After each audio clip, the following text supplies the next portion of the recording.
Baik, selamat malam. Perkenalkan nama saya Madindra Nasution. Jadi saya perwakilan dari SKDA 10. Jadi di sini kami akan mempresentasikan student project dengan topik screening atau diagnostic testing dari jurnal Diagnosis Accuracy of Panbio Rapid Antigen Test on Oropharyngeal Swab for Detection of SARS-CoV-2. Baik, next. Adapun anggota dari SKDA 10 tadi sudah ada di slide-nya. Kemudian adapun outline pada presentasi kali ini, yaitu pertama ada pendahuluan, kemudian ada isi dari student project dan juga pada simpulan dari student project. Baik, next. Baik, pertama dari bab 1 pendahuluan. Next. Baik, di sini saya akan mempresentasikan terlebih dahulu. Jadi kita tahu bahwa di awal tahun 2020, jadi dunia digemparkan dengan datangnya virus jenis baru, yaitu coronavirus, yang dimana mutasi dari SARS-CoV-2 yang jenis baru yang menjadi suatu wabah penyakit yang pertama kali munculnya di Wuhan pada akhir Desember tahun 2019. Jadi pada tanggal 11 Februari di sini ditemukan bahwa WHO menamakan penyakit yang diakibatkan dari SARS-CoV-2 itu disebut dengan nama COVID-19 atau Coronavirus Disease 2019 atau COVID-19 yang seperti dikenal sekarang. Jadi pada 11 Maret 2020 terdapat 114 negara yang sudah terpapar oleh virus ini dengan total 118.000 kasus dan 4.000 kematian. Dan pada akhirnya sendiri WHO mendeklarasikan status ini sebagai status pandemi. Baik, di sini yang diambil dari pertanggal 2 Oktober 2021 di web WHO tentang COVID dan juga covid.go.id di Indonesia. Jadi ditemukan bahwa di kasus dunia terdapat 233.524 kasus dan total kematiannya sebanyak 4.777.503. Sedangkan di Indonesia sendiri itu sudah mencapai sekitar 216.728 kasus dan sekitar 142.025 kasus total kematiannya. Baik, next.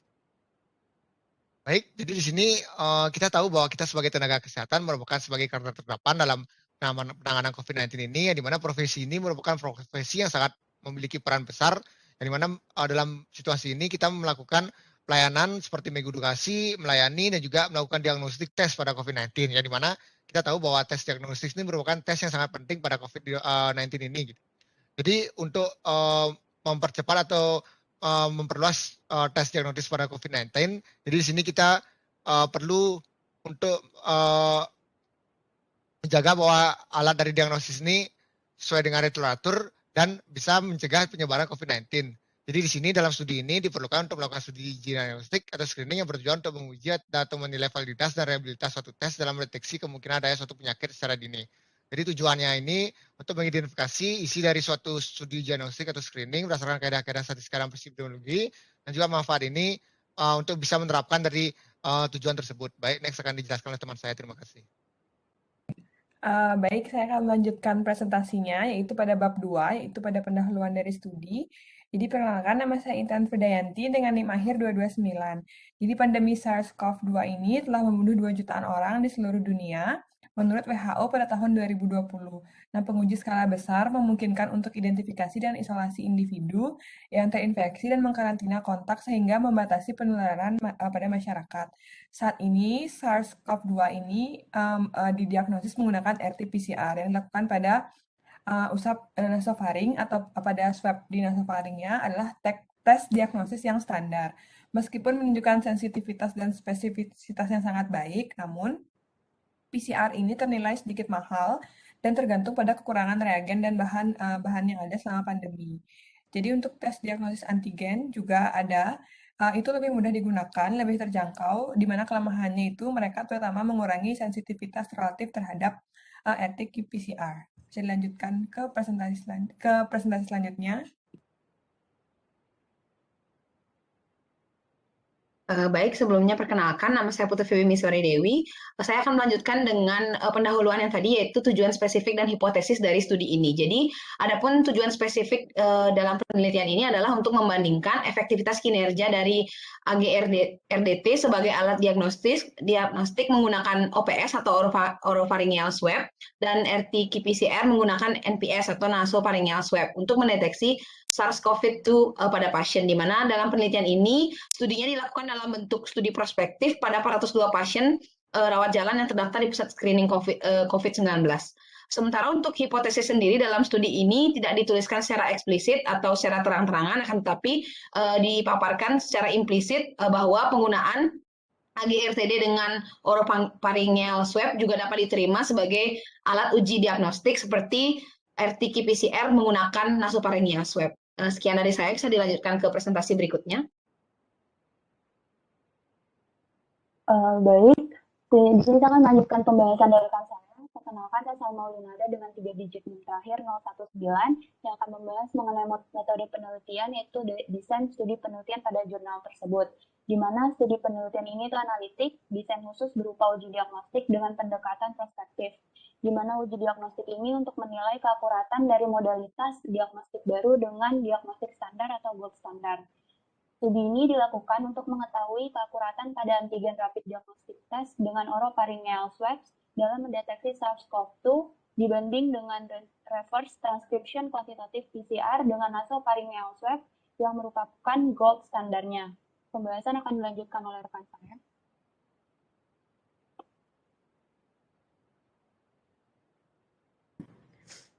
Profil penelitian tidak dipaparkan secara langsung dalam jurnal Diagnostic Accuracy of Panbio Rapid Antigen Test on Oropharyngeal Swabs for Detection of SARS-CoV-2, namun peneliti telah memaparkan desain penelitian yaitu prospective study untuk menilai kinerja diagnosis Panbio COVID-19 Antigen Rapid Test pada oropharyngeal swabs dibandingkan dengan reverse transcription quantitative PCR menggunakan nasopharyngeal swabs selama gelombang pandemi kedua di Switzerland.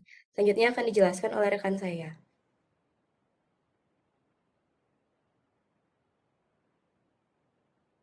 Saya Agatha Kurniawati dengan 3 digit NIM terakhir 029. Di sini saya akan memaparkan mengenai lokasi, tanggal periode penelitian, exposure, dan follow-up.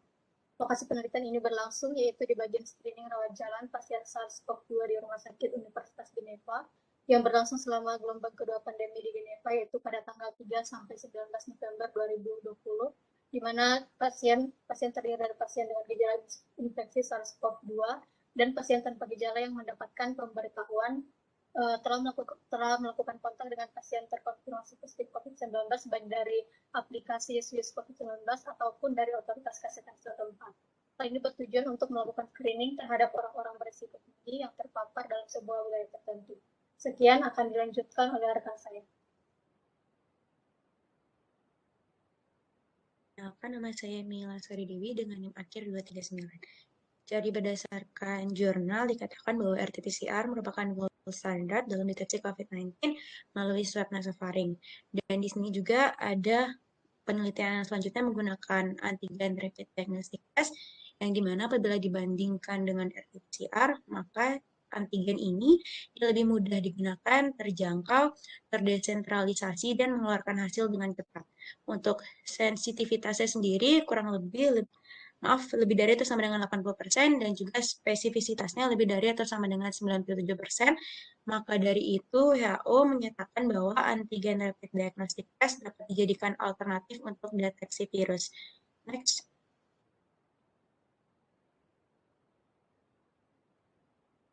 Untuk uji diagnostiknya sendiri menggunakan 2 kriteria partisipan. Yang pertama pasien suspek COVID-19, yang kedua adalah pasien asimptomatik berusia lebih dari atau sama dengan 16 tahun.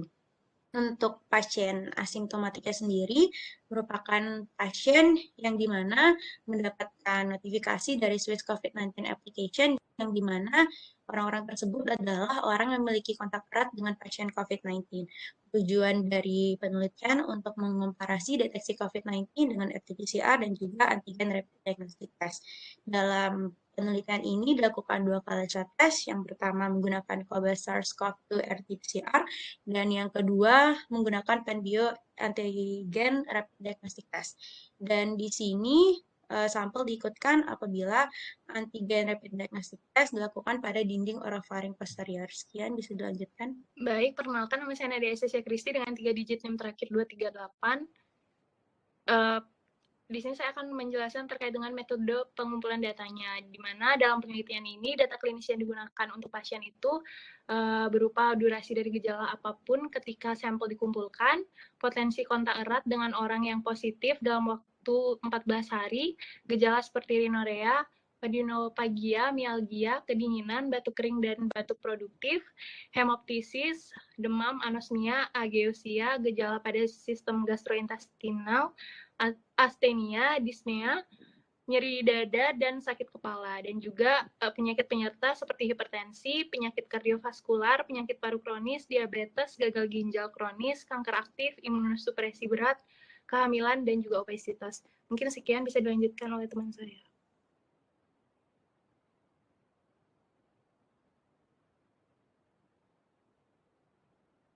Baik, perkenalkan nama saya Dewa Gede Bagus Panji Palaguna dengan 3 digit yang terakhir 139. Di sini saya akan menjelaskan mengenai determinan besar sampel. Penentuan besar sampel pada penelitian ini penting untuk dilakukan untuk mendapatkan ketepatan yang diinginkan. Pada jurnal penelitian ini yang berjudul Diagnostic Accuracy of Panbio Rapid Antigen Test on Oropharyngeal Swabs for Detection of SARS-CoV-2 tidak disertakan perumusan sampel yang detail, namun dengan perhitungan statistik besar sampel didapatkan sebanyak 400 orang dan dapat menentukan confidence interval atau CI sebesar 79,3 sampai 90,7% sensitivitas dan 92,3 sampai 97,7% spesifisitas. Sekian mengenai determinan besar sampel, dapat dilanjutkan oleh rekan saya. Baik, perkenalkan saya Niputi Chandra Bahasanasari dengan NIM 3 digit terakhir 069 untuk melanjutkan mengenai metode statistik. Jadi pada analisis statistik pada penelitian ini menggunakan Fisher Exact Test, di mana uji Fisher Exact Test ini merupakan uji signifikansi statistik yang digunakan dalam analisis tabel kontingensi, juga dikenal sebagai tabulasi silang, di mana uji ini digunakan untuk mencari proporsi pada satu variabel nominal yang berbeda di antara nilai-nilai variabel nominal lainnya. Dalam penelitian ini, uji Exact Fisher digunakan untuk membandingkan sensitivitas AGRDT dengan nilai CT di atas atau di bawah 26,7. Baik, sekian dari saya, bisa dilanjutkan oleh rekan saya.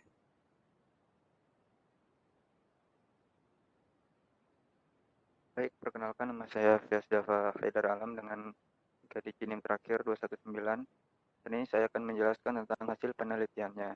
Jadi hasil studi yang dilampirkan pada artikel sudah baik karena di sana terlampir secara jelas hasil uji diagnostik Panbio Rapid Antigen Test dengan RT-PCR kepada pasien dengan infeksi COVID-19, dan hasil ini sangat penting karena dapat digunakan untuk studi-studi selanjutnya.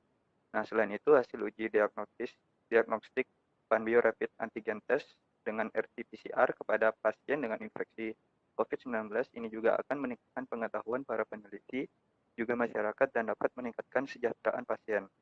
Nah, dalam penelitian ini melibatkan sebanyak 402 pasien yang terdaftar di pusat screening COVID-19, diantaranya 168%, yaitu sebanyak 41,8% memiliki RT-PCR positif, sedangkan klinis AGRDT oropharyngeal dibandingkan dengan RT-PCR nasofaring adalah 81%. Selanjutnya, 2 false positif tercatat dari 234 pasien di PCR negatif yang menghasilkan spesifitas klinis 99,1% untuk AGRDT. Selanjutnya akan dilanjutkan oleh rekan saya. Baik, perkenalkan saya Niko Mangsri Adia Ningrum dengan NIM digit terakhir 109. Di sini saya akan menjelaskan mengenai hasil penelitian, di mana sensitivitas klinis tes untuk nilai CT 26,7 adalah 96,3%, yaitu 90,7 sampai 99%. Dari sampel OPS dari individu RT-PCR positif, nilai CT rata-rata untuk sampel positif AGRDT adalah 23,17, sedangkan nilai CT rata-rata untuk sampel AGRDT negatif adalah 32,82. AGRDT telah menunjukkan sensitivitas yang lebih tinggi pada individu dengan nilai CT yang lebih rendah atau VL yang lebih tinggi, dan pada hari-hari pertama pasca onset gejala atau DPOS atau days post onset of symptoms. Selanjutnya dilanjutkan oleh teman saya. Baik, di sini saya Dian dengan 3 digit terakhir 249, izin memaparkan bab simpulan dari dalam jurnal Diagnosis Accuracy of Panbio Rapid Antigen Test on Oropharyngeal Swab for Detection of SARS-CoV-2 menjelaskan studi prospektif yang membandingkan kinerja diagnosis antara AGRDT menggunakan OPS dengan RT-PCR menggunakan NPS mendeteksi SARS-CoV-2. Jadi hasil studi yang dilampirkan pada artikel ini sudah baik karena di sana terlampir secara jelas hasil uji diagnosisnya. Sehingga hasil ini sangat penting dan dapat digunakan untuk studi-studi selanjutnya. Bisa di next. Baik, sekian presentasi student project dari A10. Terima kasih.